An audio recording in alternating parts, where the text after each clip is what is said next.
आरुणि उद्दालक श्वेत केतु संवाद एक महत्वपूर्ण शास्त्रीय चर्चा है जो वेदांत की गहराइयों में प्रवेश करती है। यह संवाद ज्ञान की खोज और आत्मा की सच्चाई का अनुसंधान करता है। भूमि, भवन, संपत्ति और भौतिक वस्तुएं, ये सभी संपत्तियां अस्थायी हैं जब तक कि हम उसकी व्यापकता को समझ न लें। अपने एक संवाद के माध्यम से इसे समझाया गया है जो इस प्रकार है। आरुणि उद्दालक के पुत्र श्वेत केतु गुरुकुल से शिक्षा ग्रहण करके लौटे तो उन्हें अपने ज्ञान पर अहंकार हो गया। आरुणि को यह भांपते देर न लगी। उन्होंने श्वेत केतु को अपने पास बुलाया और उससे पूछा, पुत्र, वह एक क्या वस्तु है जिसे जानने के बाद और कुछ जानना शेष नहीं रह जाता? श्वेत केतु इसका उत्तर न दे सके। आरुणि बोले, पुत्र, उसका नाम है सत्य। सत्य का ज्ञान होते ही अविद्या का आवरण हट जाता है। श्वेत केतु को जिज्ञासा हुई। उन्होंने पूछा, सत्य को कहां पाया जा सकता है? आरुणि ने एक शक्कर की डली उठाई और पानी में डाल दी। फिर अपने पुत्र से पूछा, जो डली दिखाई पड़ रही थी वो कहां गई? श्वेत केतु बोले, आपने मेरी आंखों के सामने उसे घोला था, पर अब मुझे दिख नहीं रही है। आरुणि आगे और बोले, पुत्र श्वेत केतु, परमात्मा रूपी सत्य भी इस सृष्टि में घुल गया है। जैसे हवा हमारे चारों ओर होकर भी दिखाई नहीं पड़ती, वैसे ही आत्म तत्व प्रकृति के गुणों से परे चला गया हो। उसे जानने के लिए अपनी अंदर की दृष्टि विकसित करो, वही तुम्हें सही ज्ञान कराएगी। जब तुम मिट्टी के एक ढेले को जानते हो तो तुम मिट्टी से बनी सभी चीजों को जान सकते हो। जब तुम सोने की एक डली को जानते हो तो तुम सोने से बने सभी आभूषणों को जान सकते हो, क्योंकि उसका सार सोना है। जब तुम कील काटने वाली मशीन को जानते हो तो तुम लोहे से बनी सभी चीजों को जान सकते हो। सच तो यह है कि वे सभी लोहे के हैं, केवल उनके नाम और रूप में अंतर है। मैं उसी ज्ञान की बात कर रहा हूं। श्वेत केतु ने कहा, महाराज, शायद मेरे पूज्य गुरुओं को यह नहीं पता था। यदि उन्हें पता होता तो वे मुझे क्यों नहीं सिखाते? कृपया मुझे और सिखाइए।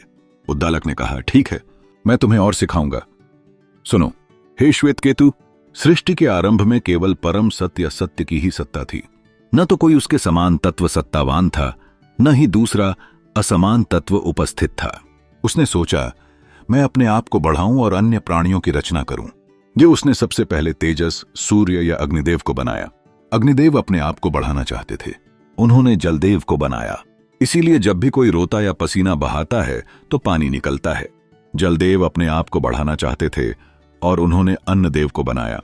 तब सत्य पुरुष ने सोचा, मैंने अब इन 3 देवताओं को बना लिया है। अब मैं इनमें जीवात्मा के रूप में प्रवेश करूंगा और नाम और रूप धारण करूंगा। बाद में सत्य पुरुष ने सोचा, मैं अब इनमें से प्रत्येक को दूसरे में प्रवेश कराऊंगा। ये इस प्रकार अपनी जीवित आत्मा के साथ उनमें प्रवेश करके इसने अग्नि, इंद्र, वरुण, प्रजापति, पूषण, सविता आदि नाम और रूप धारण किए। सत्य पुरुष ने उन्हें फिर से एक दूसरे में प्रवेश कराया। हे श्वेत केतु, अब जान लो कि इसके बाद प्रत्येक क्या बन गया। जो कुछ अग्नि था वह लाल दिखाई दिया, जो कुछ जल था वह सफेद दिखाई दिया, और जो कुछ अन्न था वह काला दिखाई दिया। इस प्रकार तुम देखोगे कि अग्नि शब्द अग्नि में लुप्त हो गया है। यह परिवर्तन केवल नाम का ही हुआ है। अपस या जल और अन्नम या भोजन ही सच्चे रूप हैं। इस संवाद में उद्दालक आरुणि को शिक्षित करते हैं कि आत्मा का ज्ञान सर्वोपरि है। वे कहते हैं, तत्वमसि, अर्थात आप वही हैं जो इस जगत के कण कण में व्याप्त है। तो इस सरल सी वाक्य में गहरा अर्थ है। उद्दालक आरुणि को समझाते हैं कि आत्मा का अस्तित्व एक अनंत सत्य है। भौतिक वस्तुओं से परे जाकर आरुणि को पहचानने की आवश्यकता है कि वह स्वयं क्या है। सूर्य का लाल रंग तेजस है, उसका सफेद रंग जल है, उसका काला रंग अन्न या पृथ्वी है। इस प्रकार सूर्य के लिए आदित्य नाम लुप्त हो जाना चाहिए। यह केवल एक रूढ़िबद्ध नाम है। अब तुमने मुझसे सीख लिया है, बच्चे, कि प्रत्येक देवता और तत्व किस प्रकार सत्य सत्ता के 3 प्राथमिक रूपों से अवतरित होते हैं। वह यह सत्य ही सर्वनाम है, क्योंकि प्रत्येक नाम उसका नाम है। वह ही सर्वशक्ति है, क्योंकि प्रत्येक शक्ति उसकी ही अभिव्यक्ति है। अन्य सभी रूप उसके स्वरूप के प्रतिबिंब हैं। वह एकमात्र ऐसा है जिसका कोई समान या दूसरा नहीं है। वह सबसे श्रेष्ठ सत्ता है। इस संवाद के दौरान उद्दालक और भी अनेक उदाहरणों के माध्यम से परम सत्य का ज्ञान प्रदान करते हैं। वे पत्ते और उसकी पत्तियों का उदाहरण देते हैं। जैसे पत्ते एक ही वृक्ष के होते हैं, जैसे लहरें समुद्र का ही एक उद्गार हैं, वैसा ही अनेक मानव शरीर एक परमात्मा की ही अभिव्यक्तियां हैं। वह आत्म रूप में सभी प्राणियों में परम सत्य का प्रतीक है। इस महानता का अनुभव करने के लिए योग, ध्यान और साधना का मार्ग दिखाते हैं। श्वेत केतु की जिज्ञासा बढ़ती जाती है और आरोणी गहराई से उसके प्रत्येक उत्तर को समझने का प्रयास करता है। इस संवाद के अंत में श्वेत केतु यह महसूस करता है कि ज्ञान केवल पुस्तकों में नहीं बल्कि अनुभव में भी है। उद्दालक उसे बताते हैं कि हर मनुष्य के अंदर उच्चतम सत्य, परम सत्य की ही परिकल्पना है और उसे केवल पहचानने की आवश्यकता है। इस प्रकार आरोणी उद्दालक श्वेतकेतु का यह संवाद जीवन के सार को प्रस्तुत करता है। एक धार्मिक ग्रंथ में उद्धृत यह संवाद मनुष्य को अपने भीतर झांकने की प्रेरणा देता है। आत्मा की खोज में यह आस्था और धैर्य का पाठ सिखाता है। यही कारण है कि इसे भारतीय दर्शन में अत्यधिक महत्व दिया गया है। सत्य, जिसे अनेक नामों से जाना जाता है, का अस्तित्व हर कहीं है। यह केवल एक विशेषता नहीं है बल्कि एक गहरी समझ है कि सभी चीजें इसके माध्यम से बंधी हैं। जब हम उसकी ओर ध्यान देते हैं तो हमें यह एहसास होता है कि प्रत्येक प्राणी, प्रत्येक तत्व उसकी एक परछाई है। उसकी महत्ता अद्वितीय है क्योंकि वह सब कुछ नियंत्रित करता है। जब हम गहरी नींद में होते हैं तब हम सत्य सत्ता के निकट जाते हैं और मृत्यु के समय हमारे अवशेष उसी में विलीन हो जाते हैं। जब मनुष्य मरता है तो उसकी वाणी मन में, मन उसकी सांस में, उसकी सांस अग्नि में और अग्नि सर्वोच्च ईश्वर सत्य सत्ता में विलीन हो जाती है। इस प्रकार जीवात्मा अमर है और इसके अस्तित्व की स्वतंत्रता सत्य से जुड़ी हुई है। वह या सत्य ही सर्वनाम है क्योंकि प्रत्येक नाम उसका नाम है। वह ही सर्वशक्ति है क्योंकि प्रत्येक शक्ति उसकी है। अन्य सभी रूप उसके स्वरूप के प्रतिबिंब हैं। वह एकमात्र ऐसा है जिसका कोई समान या दूसरा नहीं है। वह सबसे श्रेष्ठ है। वह प्रधान होने के कारण सत्य या सत्य सत्ता कहलाता है। उसे जानने से हम बाकी सब कुछ जान जाते हैं। इस प्रकार आत्मा या जीवात्मा अमर है। सारा ब्रह्मांड सत्य द्वारा नियंत्रित है। वह सब में व्याप्त है। वह सभी का संहारक है। वह उत्तम गुणों से परिपूर्ण है। श्वेतकेतु ने पूछा, महाराज, कृपया मुझे और अधिक सिखाएं। उद्दालक ने कहा, मेरे बच्चे, मधुमक्खियां विभिन्न फूलों से शहद इकट्ठा करती हैं और उन्हें छत्ते में मिला देती हैं। अब विभिन्न फूलों के शहद एक दूसरे से अलग नहीं हो सकते। उद्दालक ने मधुमक्खियों की गतिविधियों के माध्यम से दिखाया है कि विभिन्न फूलों से संग्रहित शहद विभिन्नता से भरा होता है, लेकिन अंततः यह एक ही छत्ते में संगठित होता है। यह संवाद तब और भी गहरा हो जाता है जब उद्दालक ने श्वेतकेतु को अंजीर के बीज का उदाहरण दिया। एक बीज में विशाल वृक्ष का सूक्ष्म रूप छिपा होता है, लेकिन विशाल वृक्ष के व्यक्त न होने तक हम उस सत्य को पहचान नहीं पाते। तब उद्दालक ने अपने बेटे से एक अंजीर का फल लाने को कहा। जब उसने ऐसा किया, उद्दालक ने उससे उसे तोड़ने को कहा। उसने उसे तोड़ दिया।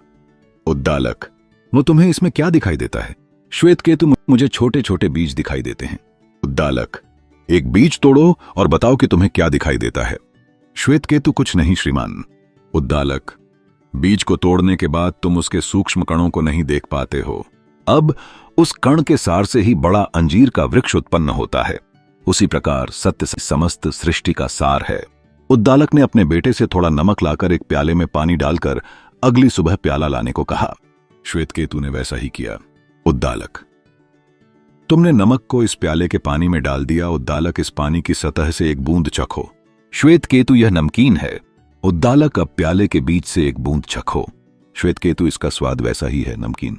उद्दालक, अब नीचे से एक बूंद चखो। श्वेतकेतु, यह वैसे भी नमकीन है। उद्दालक, अब बच्चे, तुम नमक को नहीं देख सकते, हालांकि यह निश्चित रूप से पानी में है। फिर भी सच्चा अस्तित्व इस ब्रह्मांड में हर जगह मौजूद है, हालांकि तुम उसे नहीं देख सकते। वह सभी का सार है और सभी का वांछित है।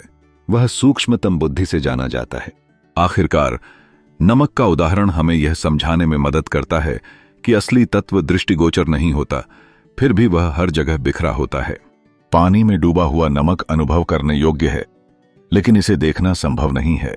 नदियों की तुलना समुद्र से करते हुए यह स्पष्ट होता है कि सभी जीव एक ही परम सत्य से उत्पन्न होते हैं, फिर भी उन्हें अपनी नाम रूप की भिन्नता से अपनी वास्तविक पहचान को भूल जाते हैं। इसी प्रकार सत्य से उत्पन्न प्राणी भी यह नहीं जानते कि वे उस सत्य से आए हैं, यद्यपि वे बार बार एक या दूसरे बन जाते हैं। नदियां समुद्र में रहते हुए खुद को एक विशेष नदी या दूसरी नदी के रूप में नहीं पहचान सकती हैं। मेरे बच्चे, विभिन्न दिशाओं में बहने वाली नदियां समुद्र से निकलती हैं और वापस समुद्र में चली जाती हैं, फिर भी समुद्र वही रहता है। वे यह समझ पाने में असमर्थ होते हैं कि वे किससे उत्पन्न हुए हैं, और यह भेदभाव भ्रामक है। इसी भ्रम के कारण संसार में कलह, द्वेष, हिंसा उत्पन्न होती है। एक ही परम सत्य समस्त सत्ता, समस्त सृष्टि का सार है।